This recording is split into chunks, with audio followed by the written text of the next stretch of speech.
3. When shooting stars fall at my feet.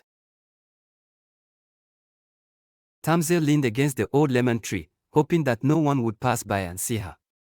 Her breath was torn from her in short, sharp bursts.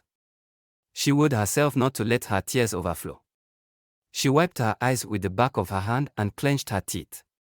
She felt such a fool. She had waited in vain for Apeswa.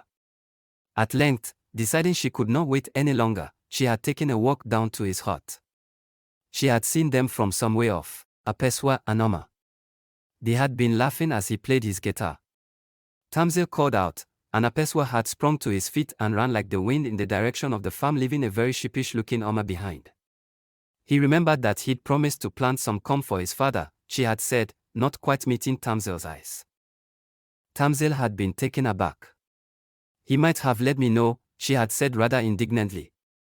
I've been waiting for him for more than 3 hours. Oh? Oma had looked a little silly. We are singing together for Ty's audition. Oma had smiled smugly. Oh, didn't he tell you? He asked me if I would sing with him, alone. Tasmil had stared. I thought you were in another group. I opted out of that. I thought Apeswa and I were so much better suited. He thinks I have a fantastic voice. Tasmil had swallowed slowly and tried unsuccessfully to smile. I see. Well, I'll not waste any more of my time then. She had turned and walked away, her eyes brimming with tears. She should have been used to it by now. If she had been one of the popular girls, one of the conventional girls, Apeswa would have jumped at the chance.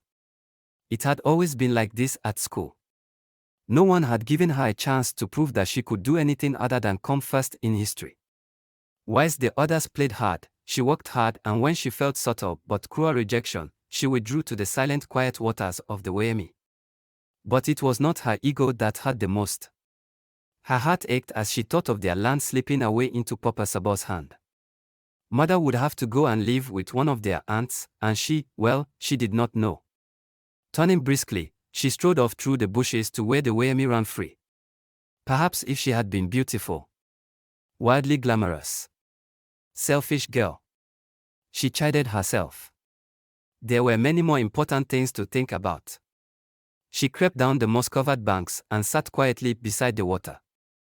Perhaps going along with Papa Sabor was not such a bad thing after all. Ty was perhaps not like his father. She had heard it rumored that he had an eye for the women and the bottle, but it might all be untrue. She would kill 2 birds with 1 stone if she took up Papa Sabor's offer. She would save their home and perhaps find her dream. Did she have much to lose? She looked around her. Oh father, she whispered.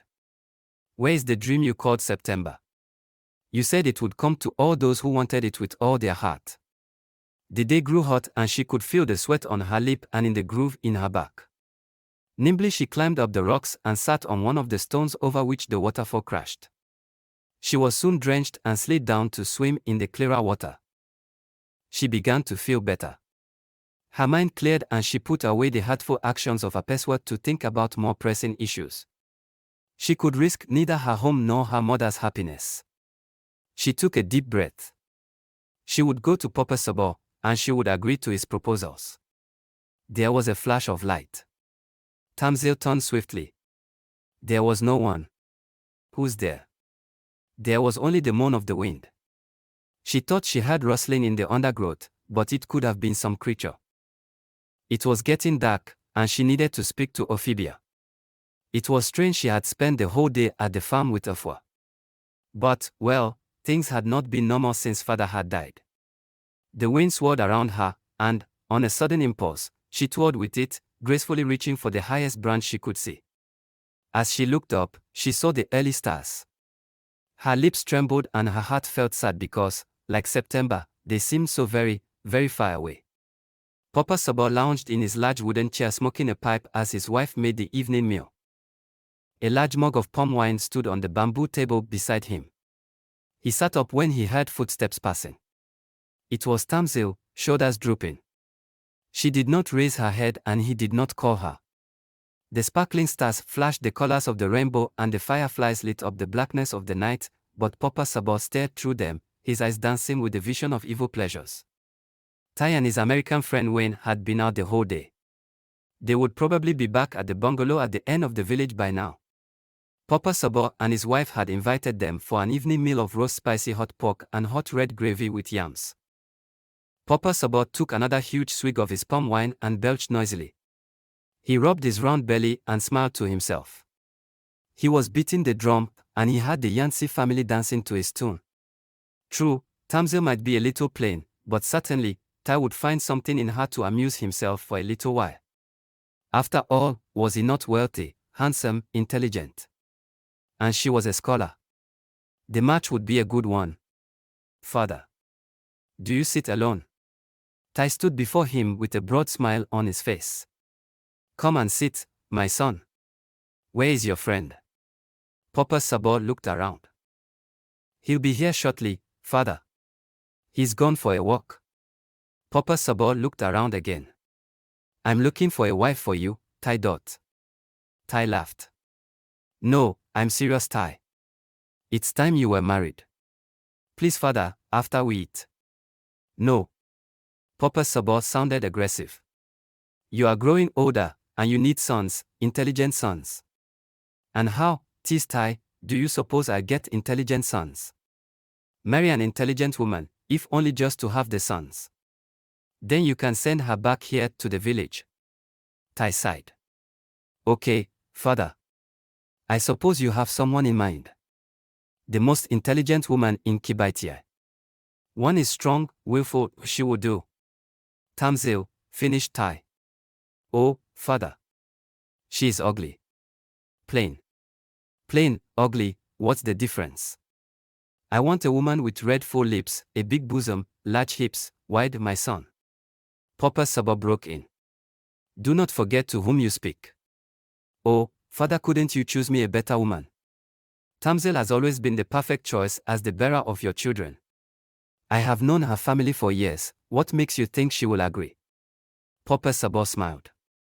Oh, well, let's say I have ways and means of persuasion. Besides, you own a recording studio. Tasmil has always dreamed of being a singer. She had this misguided notion that she can sing like a bird. But the girl's too timid to do anything other than bury her head in books. You need girls with guts in the music business. You need a timid wife, one who will turn a blind eye to all your pullovers. Tai laughed. What about Labaina? She's very voluptuous. Besides, don't they say Tasmil is a little weird? They are ignorant and Labaina is to be married. Tasmil is the one for you, Tai. Tai got up and paced about. Truth is, father, I am here seeking more than just new talent for my music business. What do you mean, son? Things are not going too well. I need something special to give me that second chance, a boost. The sales of my records have not been good this year. The people are getting bored with the same old music. Besides, there is much more competition now than when I started. I really need something special, father. Papa Sabor jumped to his feet. What sigh are you trying to say? Tai took a deep breath. I'm almost bankrupt, father. That is why I've come home. Bankrupt? You have millions of cedis. How did you get bankrupt? Papa Sabor's eyes watered as he clenched his fists. That's business for you, father, Tai replied, shrugging carelessly. You mean that's the result of wild parties, too many girls and not enough common sense, shouted his father, crashing his drink onto the table. Tai's lips thinned. I didn't come here to be judged, father. I came here for some peace and quiet and a solution. So why did you have to bring the American? He's only a tourist. He was interested in visiting Kibaitia, and I said I would bring him along. Why would he want to come to Kibaitia? He's interested in African culture. He's a lost brother come to find his roots. Can't he find them somewhere else? He's my friend, father. He's a good man. Oh, my son. If you are going bankrupt now, is not a good time to be entertaining guests, especially foreign ones who do not know the fine art of improvisation. Relax, father, said Tai, lighting a cigarette. Wayne is paying his own way. Papa Sabor began to pace up and down. So, what do I tell Tasmil? That's up to you, father. If she does well in the audition, she'll get a chance to go to the city with me. Mind you, there's a lot of talent in our village. Papa Sabo sat back down and shook his head. The smell of the evening meal filled the night. Tai rubbed his stomach. If the American does not get here soon, he said, we'll have to start without him.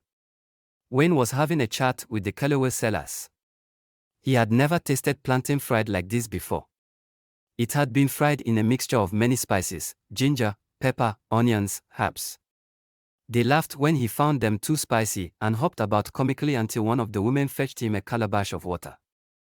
Thank you, my sister, he said as he tried to get away. But they tried to get him to sample the hotter spicy kebabs. They met every night in the town center to socialize, to sell their foods and to exchange the latest secret recipes. He is handsome, said one of the women. But his skin is too light. And he does not speak with our tongue. That's because his family have been away from our land for so long, spoke a voice. Everyone turned round and stared at Kwesi. What are you saying, boy? He's our long-lost brother. His ancestors and our forefathers walked these hills once.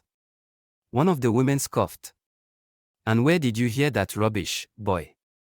It isn't rubbish, auntie, replied Kwesi respectfully. It is history. Tasmil told me. It is the history of the slave trade. He turned to Wayne, who had listened to this little exchange with interest. Hello, brother Wayne. They think you're a stranger. I was just telling them. I know, I heard you. My native tongue is pretty broken, but I understand a few words. What I need is a guide. Someone to take me through the village and the land surrounding and tell me the mysteries and wonderful tales of Africa. I was first in my school in history, offered Kwesi eagerly. Really? And where did you get all your knowledge from? Tasmil, he burst out. My teacher. Then he added a trifle hurriedly, but Tasmil would not be able to help you.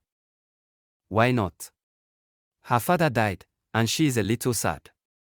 Perhaps I could ask her anyway and you could come along too. I go and see her tomorrow at dawn. With that, Wayne gave a little smile and tore himself away to go to Papa Sabo's hut. Ophibia paced the floor, a lantern in her hand, a deep frown on her face. I know it seems the best way out, my child, but Afua told me something today that has made me think long and hard about Papa Sabo and that son of his. Tasmil reached out and took the lantern from her mother. Mother, if marrying Papa Sabo's son will allow you to keep this land and this house, I must do it. Besides, think of my music. The more I think of this, my child, the more I feel it is not right. You must not think of it then, mother. You must let me do what I must do. This is your home. We must fight to keep it. I have no money, you have no money, we owe Papa Sabo. We must find a way to pay. I will be his wife. A wife is respectable. I will not bring shame to you, mother. I will go with you, my child. I know it is for me that you do this thing. It is for us, mother. Ophibia nodded. I will get my cloth and we will go together. They walked through the moonlit village. The villagers had met in their little groups in the center, drinking palm wine and dancing in front of huge blazing fires. They called out to Ophibia and nodded politely to Tasmil as they passed by. Some of the youngsters were practicing their songs for the audition. Tasmil thought she heard them giggle as she walked by. Oma and Apeswa were desperately trying to keep straight faces. They still think I cannot sing, mother, she whispered to Ophibia, glad her mother was there. It is of no matter, child, for you know that you can. Papa Sabo sat on the balcony. His eyes were glazed and red with palm wine. He sat up when he saw Ophibia and her daughter. Welcome. Welcome. He rose up to greet them and bellowed for Tai, who was in the house fetching palm wine. Tai, reeking of palm wine, emerged, swaying slightly, his shirt unbuttoned. He stared at Tasmil, who stood head bowed and hands behind her back.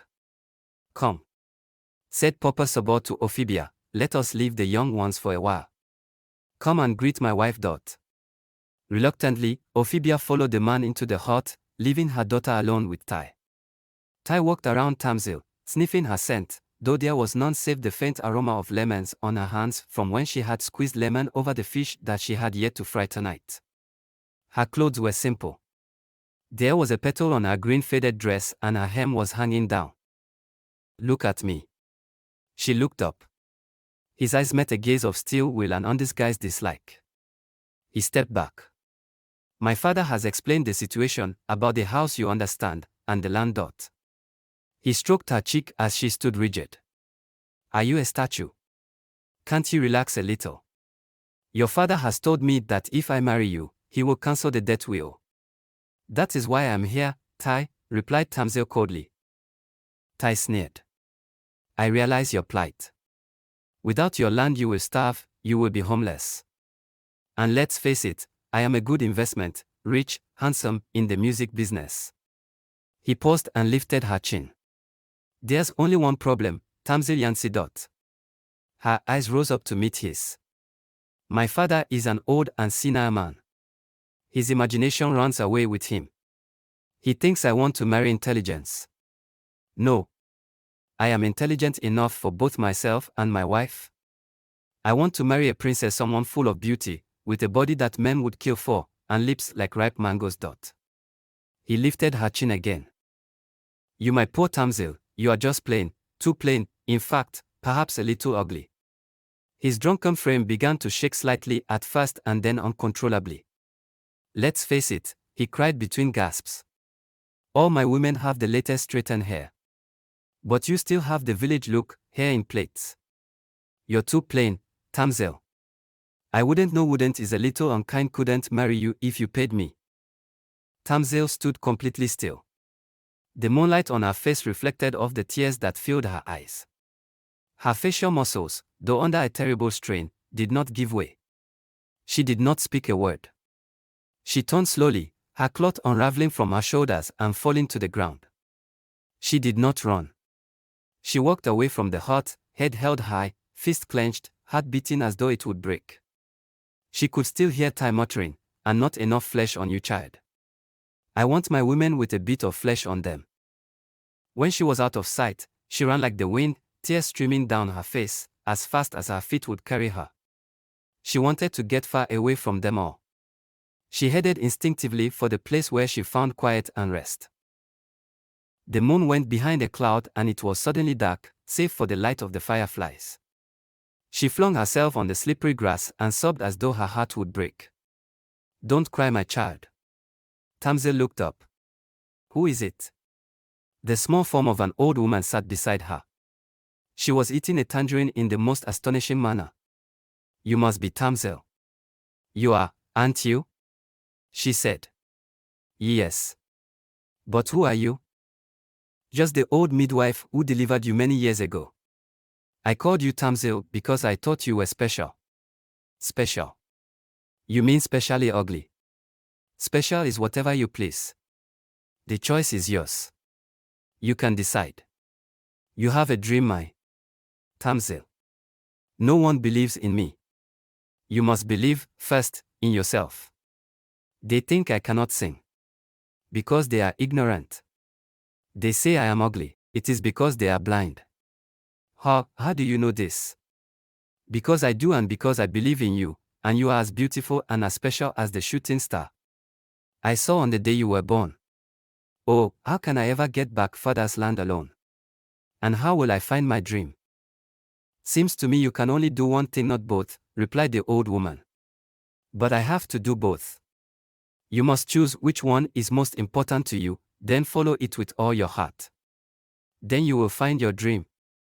Where your heart is, Tasmil, there also is your dream." "Fine words," muttered Tasmil. "But where do I begin in this mess?" "It is simple. If you want it hard enough, your dream will come to you." Tasmil raised her head and felt her tears plop onto the grass. "Look," said the old woman softly. She lifted her thin arm towards the sky. A star of brilliant golden light shot across the sky, lighting up the Waimi. Then it turned and seemed intent on falling right on the place Tasmil was sitting. She scrambled to her feet, but the grass was slippery, and she felt herself sliding down the mossy rocks, each bump a painful experience, until she slid into the Waimi's turbulent waters. They closed over her head. The undercurrent was fierce and strong. Tamzil's arms beat around, and her lungs filled with water.